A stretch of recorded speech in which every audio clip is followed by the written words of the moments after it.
Al-Fatihah. A'udzubillahi minasyaitonir rajim. Bismillahirrahmanirrahim.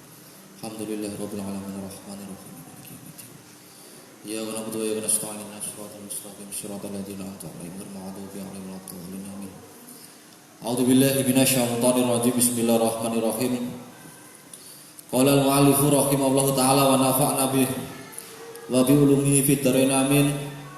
Bismillahirrahmanirrahim. Faslun wal matruku minas sholati. Faslun hada ini itu fasal. Faslun hada itu fasal. Wal matruku adapun utawi. Kalau bahasa Indonesianya adapun, ya toh? Itu kemarin perlombaan. Kalau pakai Jawanya utawi, kalau bahasa Indonesianya itu adapun, berarti dia kedudukannya menjadi mubtada. Mau mubtada? Apa mubtada itu? Bisa kata benda, bisa kata apa? Bisa kata benda, terus nama, itu namanya mubtada. Kalau bahasa Jawanya utawi, berarti dia kedudukannya sebagai mubtada.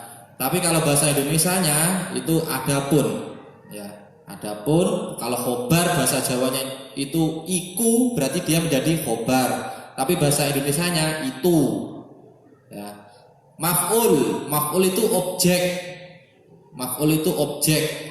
Dia itu kalau bahasa Indonesianya kepada. Tapi kalau bahasa Jawanya itu ing. Nah, kenapa kok ngaji pakai tarkib? Namanya tarkib ya kita itu. Artinya susunan seperti itu agar kita paham ini kedudukannya sebagai mubtada, khobar, maf'ul, fi'il, fa'il dan sebagainya. Seperti itu. Apakah penting? Sangat penting. Kalau nggak penting ya sebuah lafaz dalam bahasa Arab itu nggak bisa disusun. Nah itu. Wal matruku tawi atau adapun perkara yang ditinggal minas sholati dari sholat, khobarnya iku salah satu asya'a, tiga beberapa perkara. Khobarnya iku salah satu asya'a, tiga perkara. Badalnya fardun berupa fardu, wasunnatun dan sunnah, wahyatun dan sunnah hayat. Perkara yang ditinggalkan di dalam sholat itu ada tiga perkara. Yang pertama, dia itu kedudukannya, dia itu sebagai fardu, sunnah dan hayat. Fal fardu utawi fardu, khobarnya ikulah yanubu, tidak mendapatkan anhu dari fardu tersebut apa sujudus sahwi, yaitu sujud sahwi. Kalau kamu contohnya di rukunnya itu meninggalkan, ya, rukun berarti kan wajib. Contohnya lupa tidak baca Fatihah, ya, atau kamu lupa untuk tidak rukuk, maka itu layanubu anhu sujudus sahwi. Bal akan tetapi indakarohu, ketika ingat, indakarohu ketika ingat,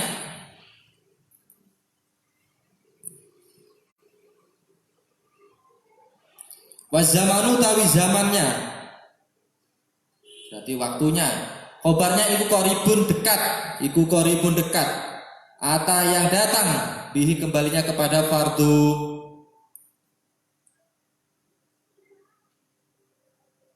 Wabana dan meneruskan,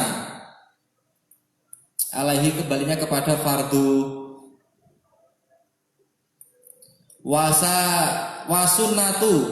Wasunnatu tawi sunnah, wasajada dan sujud lisahwi karena lupa. Ya Allah. Duluan wasajada lisahwinya ya. Wasajada dan sujud lisahwi karena lupa. Wasunnatu tawi sunnah, la yaudu yang tidak kembali, La yaudu yang tidak kembali,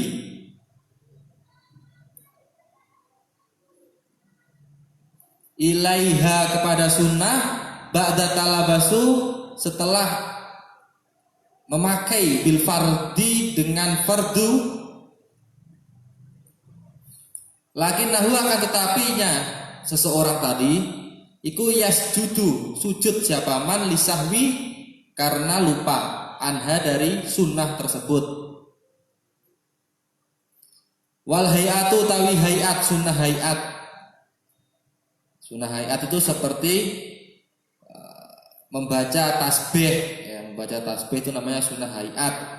Maka dia itu tidak diwajibkan untuk sujud sahwi. Ilaiha kembalinya kepada hayat tadi ba'da tarkiha setelah meninggalkan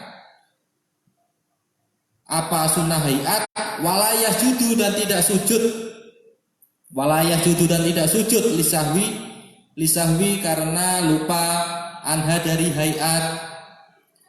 Wa idza syaka dan ketika ragu-ragu, wa idza syaka ketika ragu-ragu fi adati ma pada jumlahnya, fi adati pada jumlah hitungan jumlahnya, ma ing perkara ata yang datang bihi kepada ma nar rokaati dari beberapa rokaat, bana maka meneruskan alal yakini atas keyakinannya, wahwa utawi yakin khobarnya iku illa qalla kecuali lebih sedikit, iku illa qalla kecuali lebih sedikit, wasajada dan sujud lisahwi karena lupa,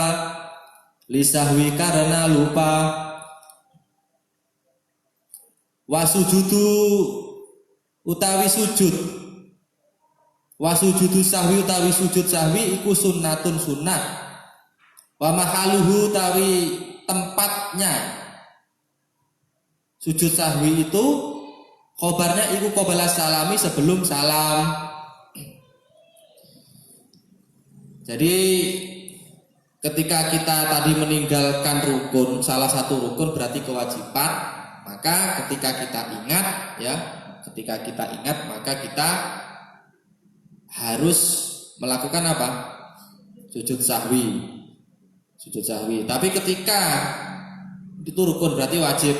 Tapi kalau sunnah berarti membaca apa? Tasbih, seperti membaca apa lagi? Apalagi sunnah-sunnahnya itu membaca iftitah ataupun membaca surat-surat, maka tidak diwajibkan sujud sahwi ya. Nah, ketika kita itu lupa akan jumlah bilangannya, contohnya kamu sholat duhur 4 rakaat ya, 4 rakaat. Ketiga rakaat tersebut kamu lupa berdiri baca Fatihah, ini pikiran kamu lupa, ini saya tadi dapat berapa rakaat. Maka yang diambil apa? Yang diambil yaitu keyakinan kamu dalam melaksanakan sholat tersebut, tapi yang paling sedikit. Berarti langsung, nggak boleh dipikir lama. Loh masa kamu 3 rakaat nanti mikirnya 1 jam? Nggak jadi sholat itu nanti malah melamun kamu. Makanya di situ redaksinya apa? Cepat-cepat ya, sesuai dengan keyakinan kamu. Tapi yang diambil keyakinan paling sedikit rakaatnya. Sudah paham? Nah seperti itu. Makanya kalaupun contohnya ketika waktu kita sujud, itu pun kadang kita juga lupa itu kadang itu. Mungkin karena sholat kita cepat atau mungkin karena kita banyak pikiran. Waduh, ini tadi berapa rakaat tuh?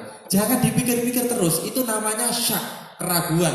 Dan itu nanti setan itu akan mudah merasuki kita. Nah, makanya sudah keyakinan, wah, udah saya yakin. Tapi yang ini tadi, saya yakin meninggalkan 2 rakaat. Walaupun yang kamu tinggalkan itu tadi 3 rakaat. Ambil yang paling sedikit, jangan ambil yang paling banyak. 3 rakaat yang kamu ambil malah yang 4 rakaat, berarti ini terakhir. Artinya malah kamu tambahin menjadi sholat duhur jadi 5 rakaat. Itu yang tidak boleh seperti itu. Makanya ada orang sholat itu kok tidak bisa khusyuk dan sebagainya. Ya khusyuk itu memang artinya khusyuk itu memang pribadi sendiri. Tapi sangat nafik ya, sangat tidak efisien ketika kita mengatakan sholat kita nggak bisa khusyuk ya. Khusyuk itu kan tergantung pada diri kita sendiri. Seperti tadi ada tata cara fikihnya, kita lalui dulu. Setelah tata cara fikih kita lalui, maka baru hati dan sebagainya itu kita bisa mengkhusyukkan. Nah, kenapa para nabi, contohnya para sahabat seperti Sayyidina Ali atau Sayyidina Umar, itu dalam riwayat dikatakan bahwasanya beliau itu meninggalnya ketika sholat. Itu Sayyidina Ali dibunuh siapa? Ya, dibunuh ada Sayyidina Ali kan pada waktu sholat terus ada yang bilang ditombak itu dari belakang ketika sholat subuh. Nah, ketika sholat subuh. Nah, ini kan kejadiannya begini. Jadi Sayyidina Ali itu sebelum sholat itu digantikan oleh orang lain, itu tempat tidurnya itu digantikan oleh orang lain. Terus dia itu langsung pergi ke masjid. Nah, setelah itu dibunuh. Maka kadang itu enggak sholat jamaah subuh itu juga aman. Tapi itu salah, ini bukan fatwa, salah ya tapi ya. Bukan fatwa. Jadi amannya itu apa? Mungkin karena ya resikonya sudah seperti itu, kematiannya itu lewat seperti itu, atau mungkin amannya kita itu terlalu nakal ya. Enggak usah sholat subuh, nanti dibunuh seperti Sayyidina Ali. Ya, itu salah, bukan seperti itu. Tapi satu kali nggak apa-apa, namanya kan manusia tidak luput dari dosa, tapi nggak boleh beberapa kali. Nah, terus Sayyidina Umar juga dibunuh apa enggak? Sayyidina Umar juga dibunuh. Nah, jadi para sahabat itu sholat ketika dibunuh itu pada waktu sholat, kenapa? Karena musuhnya itu tahu. Musuhnya tahu ini ketika tidak sholat, ya. Ketika tidak sholat ini ingatannya, IQ-nya luar biasa ingatannya. Jadi kita tidak bisa untuk menumbangkannya, menjatuhkannya tidak bisa. Makanya dia berpikir, wah, tahu kelemahannya yaitu ketika dia sholat kelemahannya. Karena kenapa? Karena para sahabat itu tingkatannya kan beda. Para sahabat itu ketika sholat sudah sedang bermeditasi atau bertemu langsung kepada Allah. Nah, seperti makanya bisa dibunuh pada waktu sholat. Nah, beda dengan kita. Allahu Akbar mungkin pikiran kita kemana-mana. Ada yang wah tadi ada tugas. Wah tadi di rumah kompornya belum dimatikan. Ya seperti itulah manusia biasa. Artinya bukan level-levelnya sahabat. Nah itu. Terus sujud sahwi itu dilaksanakan apa? Sebelum salam. Sujud sahwi itu bagaimana redaksinya? Bunyinya bagaimana? Subhana malayanamu wala yasu. Itu dibaca berapa kali? 3 kali. Jadi sebelum salam kamu membaca itu, selanjutnya salam. Assalamualaikum warahmatullahi wabarakatuh. Jangan ketika sesudah salam kamu saya ingat. Nah, itu baru beda lagi itu. Mungkin karena itu tadi kita terpikir, terkonsentrasi, terbelenggu terhadap dunia, akhirnya ya seperti itu. Akhirnya lupa segalanya. Bahkan ya tidak sholat itu yang paling kriminal lah artinya itu. Faslun ada itu pasal. Sudah tadi paham ya? Nah, faslun ada itu pasal. Wahom 1 auqatin. Wahom 1 auqatin utawi 5 beberapa waktu. Wahom 1 auqatin utawi 5 beberapa waktu. Khobarnya iku la yusolliya tidak disolati. Fiha pada khomsatu auqat. Pihak kepada khomsatu auqat illa sholatu kecuali sholat laha kembalinya kepada sholat sababun. Sababun utawi sebab. Sababun utawi sebab. Subagi setelah sholat subuh. Hatta tatlu'a sehingga keluar apa asyamsu yaitu matahari. Ingda tulu'iha ketika keluarnya syamsun tadi, matahari tadi. Hatta tatakamala sehingga jadi sempurna. Sehingga jadi sempurna apa syamsun matahari itu watar tafi'a dan naik apa syamsun matahari tersebut kot rorumhin yaitu kira-kira satu tombak kot rorumhin kira-kira satu tombak waidas tawat dan ketika sama apa asyamsun matahari tersebut hatta tazula sehingga lengser apa syamsun sehingga lengser apa samsun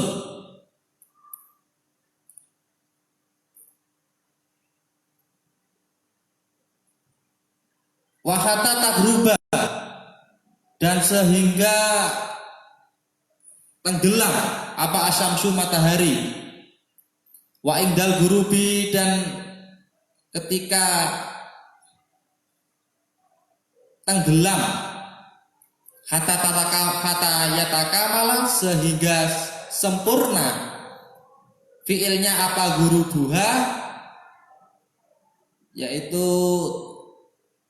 tenggelamnya matahari tersebut. Waktu-waktu sholat yang tidak boleh ya waktu-waktu sholat tapi di sini adalah sholat sunnah ya waktu-waktu sholat sunnah di situ tidak bisa kita laksanakan sholat tersebut ya waktu-waktu sholat itu ada 5 yang dimana kita tidak boleh sholat tapi ingat itu namanya sholat sunnah ya sholat sunnah yang tidak boleh kita sholat setelah sholat 5 waktu. Contohnya apa? Ya di sini kan disebutkan sholat setelah subuh ya. Biasanya kamu sholat apa enggak? Sholat subuh apa enggak? Sholat subuh jamaah apa enggak? Kadang jamaah kadang enggak, manusiawi. Kalau jamaah terus wah itu ngalah-ngalai tabiin itu. Kalau jamaah terus itu. Terus ketika sesudah sholat subuh ya kamu sholat lagi apa enggak?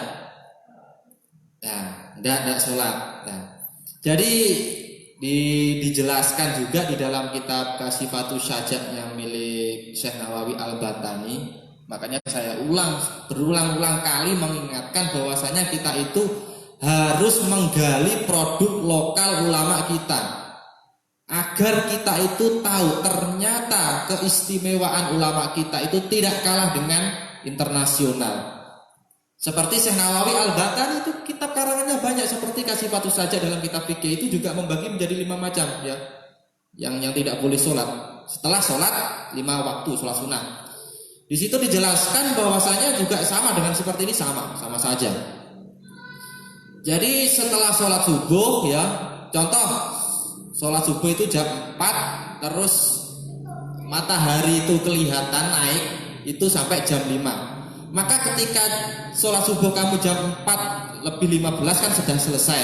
Nah lebih 15 sampai jam 5 tadi kita tidak boleh sholat sunnah maksudnya. Tidak boleh sholat sunnah. Tapi di dalam kitab Fathul Mu'in karangan dari Syekh Zainuddin Al-Malibri itu di situ ada yang mengatakan namanya sholat apa? Isyraq ya. Dan itu pun para kalangan pernah dengar. Ya, itu di kalangan para ulama pun juga terjadi perdebatan. Ada yang membolehkan, ada yang enggak. Nah, di situ di kitab Fathul Mu'in itu dijelaskan juga ada yang membolehkan, ada yang enggak. Tapi ingat, kita itu ketika tidak memiliki riwayah, saya katakan riwayah guru-guru kita melakukan ya nggak usah dilakukan. Ya, seperti itu. Seperti guru-guru saya itu nggak melakukan juga karena juga mengikuti redaksi apa yang sudah ditulis oleh para ulama. Ya. Kalau kita nggak memakai riwayah, agama ini menjadi akal-akalan saja. Saya katakan menjadi akal-akalan saja. Ketika kita tidak memakai riwayat. Seperti ngaji ini kita pakai riwayat, ya toh? Riwayat, pakai kitab jelas, sanadnya jelas. Kalau nggak pakai riwayat juga repot nanti.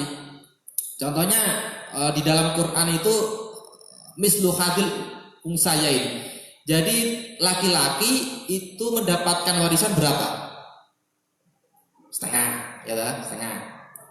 Perempuan nah, di bawah setengah itu. Berarti laki-laki lebih banyak. Tapi tidak sekarang itu. Sekarang tidak. Antara laki-laki dan perempuan itu sama. Dengan pemikiran seperti ini. Dahulu zaman Nabi memang perempuan tidak bekerja, tidak boleh bekerja ataupun keluar rumah tidak boleh. Makanya dia sedikit. Soalnya yang kerja laki-laki. Tapi sekarang jawabannya apa mereka-mereka yang liberal itu? Laki-laki sudah bekerja, ya. Laki-laki sudah bekerja, kadang laki-lakinya sudah bekerja, perempuannya juga sudah bekerja, jadi sama-sama. Makanya warisannya sama. Loh kalau seperti itu repot. Repotnya bagaimana?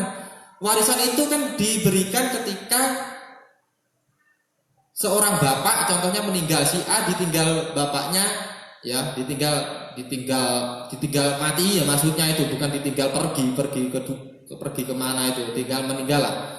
Nah, ketika ditinggal itu dia masih kecil ya, dia masih kecil si A ini, masih umur kisaran 10 tahun lah. Dia itu ternyata memiliki kakak yang umurnya sudah 30, berarti sudah tante-tante kan, berarti dia sudah bisa bekerja. Nah, kalau kita mengacu pada tadi ya, antara laki-laki dan perempuan itu sudah bisa bekerja mencari nafkah sendiri-sendiri, maka warisan sama. Jadi mislu hadil unsayain ini tidak berlaku.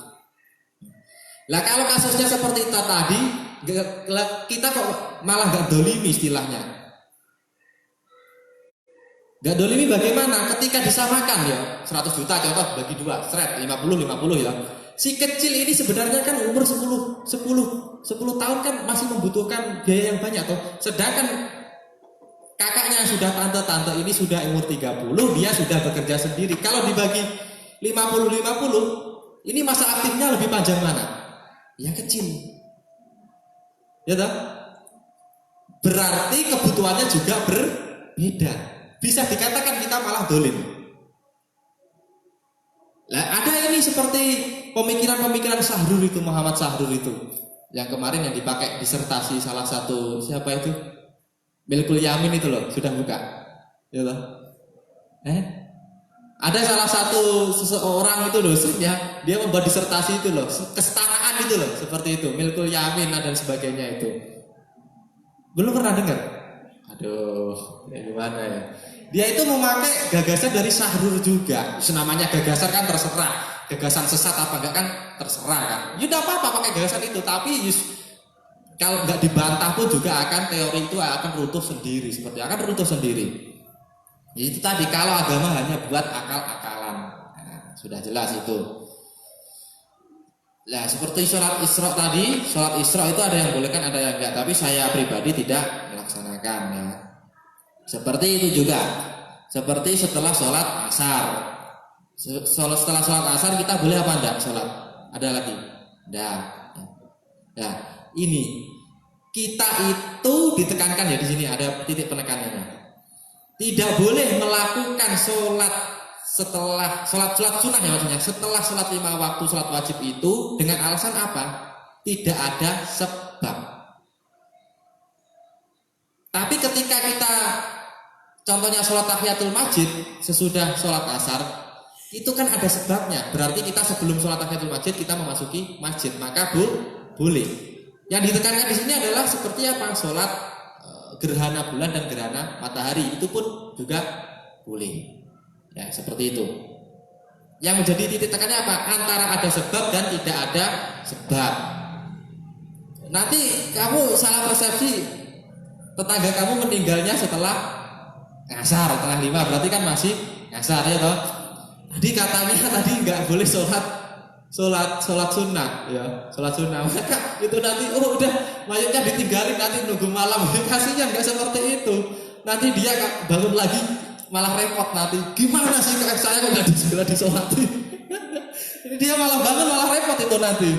Loh, waktunya meninggal segera disolati toh. Tapi kalau kamu mengacu tadi yang tidak saya katakan titik tekannya tadi ya repot akhirnya. Tadi katanya Ustaz tadi setelah sholat asar atau sholat apa tidak boleh sholat lagi, nggak sudah lagi. Akhirnya itu tadi mayatnya bangun kamu jadi kejar-kejar ya. Nah, sholat sunat seperti itu ya. Setelah asar dan setelah subuh itu yang bisa menjadi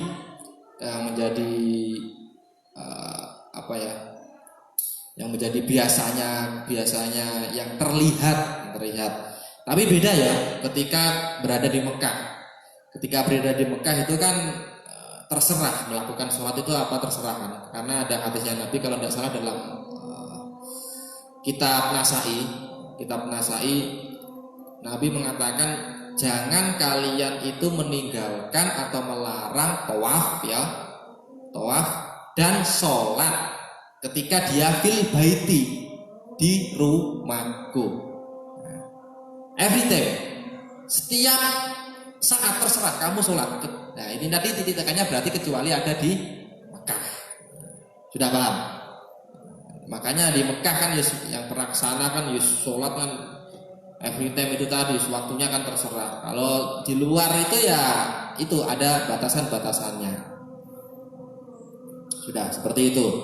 Nah jadi harus kita ketahui bahwasanya ketika kita tidak mengetahui khom satu akotin layu solibiha illa sholat dan sebagainya atau tadi bab tadi, maka itu tadi kita akan rancau. Nah, akhirnya pikiran-pikiran kita itu kalau tidak ada teks yang membackup, memfilter itu nanti pikiran kita jadi liberal itu nanti. Ya seperti sholat Jumat. Sholat Jumat itu dilakukan siapa? Laki-laki atau perempuan? Laki-laki perempuan? Laki-laki. Tapi ada seorang ilmuwan juga lah, ini bukan ulama ya, ilmuwan di Amerika Serikat itu namanya Aminah Wadud. Itu menjadi kajian saya dulu, senang saya itu. Jadi kajian saya itu orientalis, oksidentalis, terus pokoknya yang list itu loh. Jadi kajian-kajian Timur Tengah dipelajari, kajian Barat juga dipelajari. Aminah Wadud itu kan dia itu jadi apa ya istilahnya itu, wakil rektor apa-apalah, profesor tapi perempuan tapi profesor, menggegerkan dunia. Sholat Jumat dia menjadi imam sekaligus dia khotib. Ini juga repot ini seperti ini. Dengan berpijakan apa? Ya itu tadi pijakan-pijakan yang dimana pokoknya kalau tidak ada dinasnya dia itu bisa memakai akal tanpa pakai riwayah-riwayah para ulama. Wah akhirnya itu menjadi geger dunia itu. Tapi kamu belum pernah membaca itu ya? Ada namanya Aminah Wadud itu. Ya gimana ya? Jadi kajian-kajian seperti itu kalau saya pribadi itu senang. Senangnya apa? Wah ternyata pikirannya orang-orang itu seperti ini. Wah seperti ini. Ya itu akhirnya kan membuka apa? Cakrawala pikiran kita kan. Akhirnya yang kita itu jarang membaca, akhirnya jadi membaca. Bahkan mencari sumber-sumber aslinya. Nah seperti itu. Itu namanya Aminah Wadud. Pokoknya itu tadi lah. Coba kalau kamu di sini nanti, di sini kamu jadi imam. Terus yang bagian belakang makmumnya laki-laki. Bagaimana? Gak ditertawai setan loh. Itu lucu itu. Teman saya itu. Lawang sudah dijelaskan bahwasanya ya itu tadi perempuan itu harus di belakang. Ini pikiran-pikiran liberal itu sekarang itu sudah sangat marak sekali. Karena apa? Itu tadi hanya buat akal-akalan. Nah, ketika tidak ada kajian-kajian fikih, usul fikih dan yang saya sebutkan berulang kali itu ya itu tadi akhirnya menjadikan kacau lah pikiran kita. Udah, semoga bermanfaat berkah. Al-Fatihah. Alhamdulillah rabbil alamin arrahmanir rahim maliki yaumiddin iyyaka na'budu wa iyyaka nasta'in Syiratal ladzina an'amta 'alaihim ghairil maghdubi 'alaihim waladdallin amin.